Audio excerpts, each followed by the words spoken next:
நன்றி சொன்னா படத்தோட தயாரிப்பாளர் சார், நன்றி சார். என்ன ரொம்ப கஷ்டப்பட்டு இந்த படத்தை பண்ணாரு. என்னால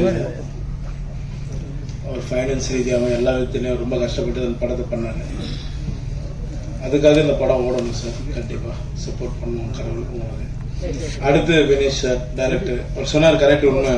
15 வருஷத்துக்கு முன்னாடி தீக்குளிக்க பச்சை சார். வாங்க சார்.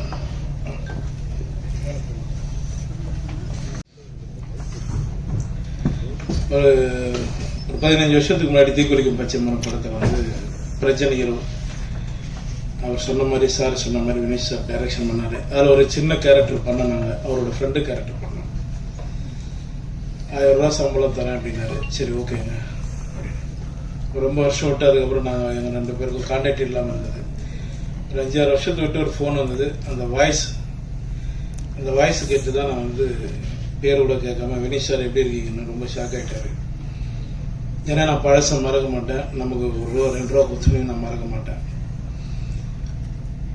அதுக்கப்புறம் நான் பேச ஆரம்பித்தேன். பேசி வாங்க சார் நேரில் வெயிட் பண்ணலாம் அப்படின்னு. ஒரு 5 நிமிஷம் தான் லைன் சொன்னார். அவரோட பிரச்சனையே சொன்னார்.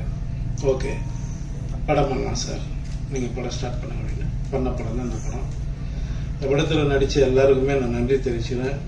மேடம் உங்களுக்கும், அப்புறம் அறிவிப்பாளா, சாந்தி அக்கா, நிறைய பேர் இருக்காங்க.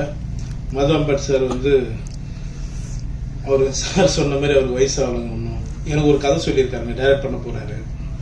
சொல்லிட்டு சார் சாரி சார் எனக்கு தெரியாம ஒரு சரியான கதை சொல்லியிருக்காரு, சூப்பர் கதை சொல்லியிருக்காரு. அந்த படம் சீக்கிரம் நானும் சாரும் கண்டிப்பா பண்ணுவோம்.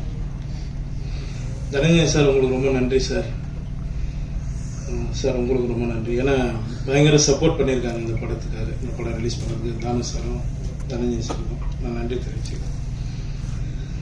சார் சொன்ன மாதிரி சார் நான் எங்க சார் சம்பளம் ஃபிக்ஸ் பண்றேன்? என் சம்பளத்தை தான் வெளியில இருக்கிறவங்க எல்லாரும் ஃபிக்ஸ் பண்றாங்க சார்.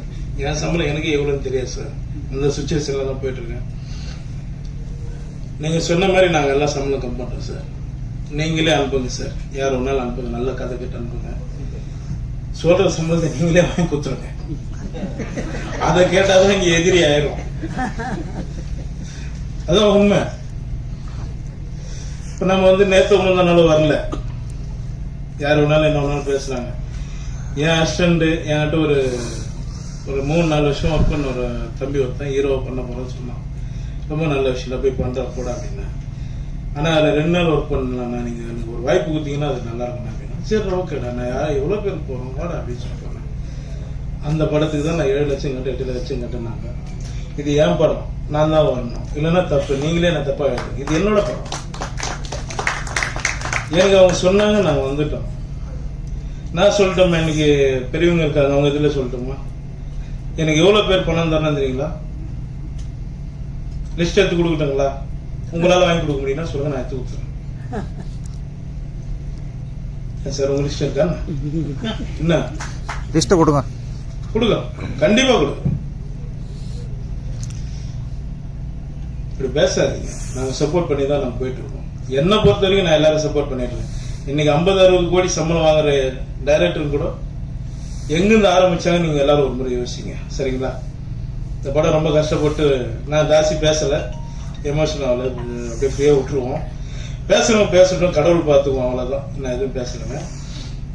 இந்த படத்துக்கு சப்போர்ட் பண்ணி இந்த படத்தை எப்படியாவது நீங்க தான் ஜெயிக்க வைக்கணும். உங்களோட ஆதரவு எங்களுக்கு வேணும். ரொம்ப நன்றி, எல்லாரும் ரொம்ப நன்றிங்க. எனக்கு 6:30க்கு ஃபிளைட்டு, நான் பெங்களூர் போனோம். அதனால தான் நான் 4:30 மணிக்கு போனேன்னு ஒரு 1/2 hour எக்ஸ்ட்ரா இருக்கு. ரொம்ப நன்றிங்க, எல்லாருக்கும் ரொம்ப நன்றி. தேங்க்யூ.